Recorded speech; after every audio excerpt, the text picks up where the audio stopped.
آتش زدن قرآن، بحث ترکیه و شویتسیا را باز هم گرم کرد.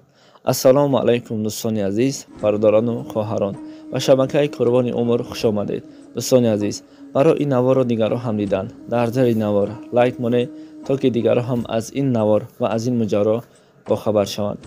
خداوند از همه شما راضی باشد. مردی را که شما در روی اکران میبینید، این مرد شهروند دولت شویتسیا می باشد و همچنین در دست خود یک کتاب قرآن را دارد.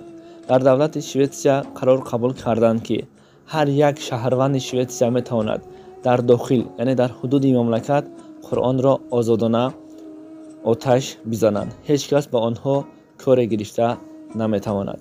و همچنین مردم شویتسیا تصمیم گرفتند و قرار قبول کردند که قرآن را در نزد سفارتخانه جمهوری ترکیه آتش بزنند. خوشحالانه که مردم ترکیه به این راضی نشدند، اما این بدبخت‌ها کاری خودشان را باز هم کردند. قرآن را آتش زدند و بس بین دولت ترکیه و شویتسیا باز هم دوچند شده ایستاده است. رسمی که شما می‌بینید علیه اینها قرآن را آتش زدند. مردم ترکیه برای کار اینها چیکار کردند؟ گرفته پرچم شویتسیا را آتش زده ایستاده‌اند.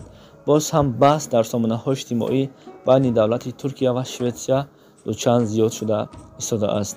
از خداوند طلب میکنیم که خدایا دشمنهای اسلام را، دشمنهای خودت را نیست نابود کن و دوستانت را باز هم دوچند زیاد گردان.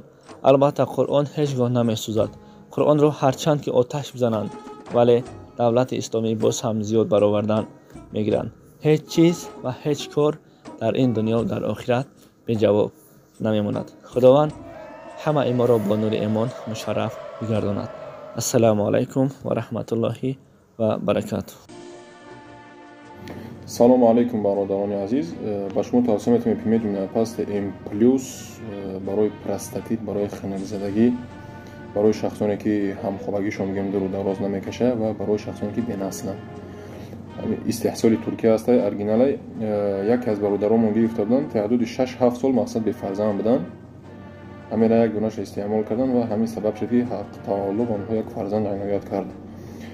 با تمام شهرهای روسیه را دستافکا داریم. با تاجیکستان متاسفانه نیست دستافکا. با شهرهای روسیه را هست دستافکا 1200 روبل عکس رفت است برادرها. успет کنین بگیرین. در واتساپ ما بنویسین. کسانی که حقیقتا خریدنی هستن همین چیزا بنویسین برادرها. وقتی مورم نگیرین، وقتی خودم ضایع نکنین. واقعا در پناه الله.